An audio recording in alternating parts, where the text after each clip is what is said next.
నా శాఖ వీళ్ళందరి మీద ఆధారపడి ఉంది కాబట్టి నన్ను కూడా పిలిచారు. అందుకనే కృష్ణ భాస్కర్కి, వరుణ్ గారికి, ముఖ్యంగా బట్టి గారికి ఈ రబీలో కూడా కుడియడంగా పోయినసారి వర్షాకాలంలో ఎంత అయితే పంట వేసామో వీలైన కాడికి మళ్ళీ అంత పంట వేస్తున్నాము. కాబట్టి ఇప్పటి నుంచే మీరు జాగ్రత్తగా ఉండాలి. ఐడల్ ప్రాజెక్టులు రెండు కూడా ఇరు రాష్ట్రాలకి చెందినవి కాబట్టి శ్రీశైలం, సాగర్లో లెవెల్స్ బాగా పడిపోతాయి అని చెప్పి నేను ఇరిగేషన్ మినిస్టర్ గారికి కూడా చెప్పాను. ఆ పక్క రాష్ట్రంతో సంప్రదించుకోవాలి, మన వాటాని మనం దక్కించుకోవాలి. రేపు రబీలో పంటలకు ఏ ఇబ్బంది కాకుండా అటు సాగునీటికి కావచ్చు, అవసరమైతే విద్యుత్ శక్తి కూడా మనం వాడుకునేటట్టుగా ఆ రెండు ప్రాజెక్టుల యొక్క నీటి నిర్వహణ ఉండాలి. కాబట్టి ప్రభుత్వ పరంగా మనం మనసు పెట్టాలని చెప్పాను. అదే రకంగా విద్యుత్ శక్తి శాఖ అధికారులకు కూడా విజ్ఞప్తి, మనం ఎందుట్లో ఏదైనా ఒక అడుగు అనుకున్నా పర్వాలేదు, కానీ మీ శాఖ పరంగా ఒక సెకండ్ తప్పున్నా కూడా ఇబ్బంది అవుతుంది. కాబట్టి దయచేసి అధికారులు ఇప్పటి నుంచి అప్రమత్తంగా ఉండాలి. మీ డిమాండ్ ఏంటో మీరు అర్థం చేసుకోవాలి. ఆ డిమాండ్కి తగ్గట్టుగా సప్లై చేసే పరిస్థితి ఉండాలి. ఎన్ని లక్షల కోట్ల ఎకరం పండించిందనేది కాదు, ఒక్క ఎకరం కూడా ఎండిపోలేదు అనేటటువంటి కీర్తి బట్టి గారికి రావాలని చెప్పి కూడా మీకు విజ్ఞప్తి చేస్తున్నా. కాబట్టి ఇప్పటికీ నేను నీటి వినియోగం తగ్గించడానికి, మీ పవర్ వినియోగం తగ్గించడానికి డ్రిప్ స్ప్రింక్లర్ ద్వారా రైతులందరూ కూడా కష్టపడి నీటిని ఆదా చేస్తున్నారు, మీ పవర్ని కూడా ఆదా చేస్తున్నారు. దేశంలో అందరికంటే ఎక్కువ పంట పండిస్తున్నాం. ఈరోజు అన్ని రికార్డు స్థాయిలో పంటలు పండినాయి. దానికి తగ్గట్టుగా ముఖ్యమంత్రి రేవంత్ రెడ్డి గారి ఆదేశానుసారం ఈ ఒక్క సంవత్సర కాలంలో అత్యధికమైనటువంటి పంట పండించినటువంటి రాష్ట్రంగా తెలంగాణ మొదటి స్థానంలో నిలిచింది. అది ప్రజలు కోరుకున్నటువంటి మార్పుకు తగ్గట్టుగా, వారు తెచ్చుకున్నటువంటి ఇందిరమ్మ రాజ్యానికి అనుగుణంగా, వారి ఆశలు తీరేటట్టుగా, వారి కోరికలు తీరేటట్టుగా, వాళ్ళు ఆనందంగా ఉండేటట్టుగా మనం నిలపాల్సినటువంటి బాధ్యత మన మీద ఉంది. కాబట్టి దయచేసి విద్యుత్ శక్తి అధికారులు ఇద్దరూ చాలా ఎఫిషియెంట్ ఆఫీసర్సు, ఉత్సాహవంతులు, కష్టపడి పనిచేస్తున్నారు.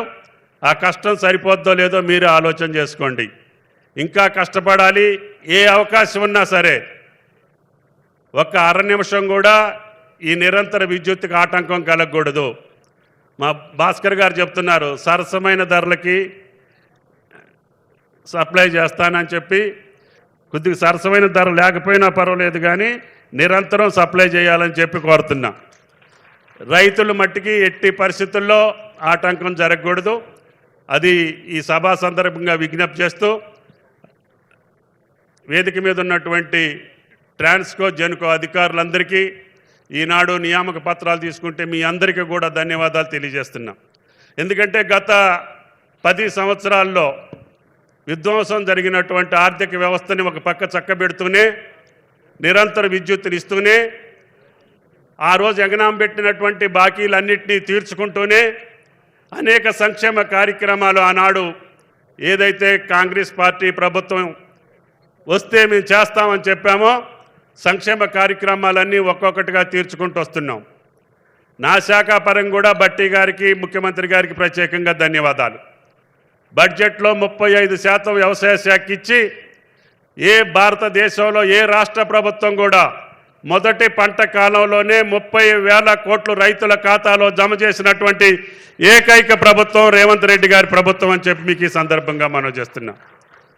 రుణమాఫీ భారతదేశం మొత్తంలో ఎవరూ చేయలేదు. ఒకే ఒక పంట కాలంలో 21,000 కోట్లు వాళ్ళ ఖాతాలో వేసాం, 2 లక్షల లోపు. దాన్ని కూడా ఎద్దేవా చేయటానికి కొంతమంది దీక్షలు పెడుతున్నారు. మరి ఆ దీక్షలు దేనికి అర్థమో, ఆ గత 10 సంవత్సరాల్లో మీరు చేసినటువంటి రుణమాఫీ ఏ విధంగా జరిగిందో మీరే అర్థం చేసుకొని దీక్షలు చేస్తే మంచిది అని చెప్పి బీఆర్ఎస్ పార్టీ నాయకులకు కూడా ఒక విజ్ఞప్తి. అదేవిధంగా ఏ శాఖ చూసుకున్నా 10 సంవత్సరాలకి, సంవత్సర కాలానికి మీరు లెక్కేసుకోండి. మీరు 10 సంవత్సరాల్లో చేసిన రుణమాఫీ కంటే మీ ఒక్క సంవత్సరం చేసిన రుణమాఫీ రెట్టింపు అని చెప్పి కూడా మీకు ఈ సందర్భంగా మనం చేస్తున్నాం.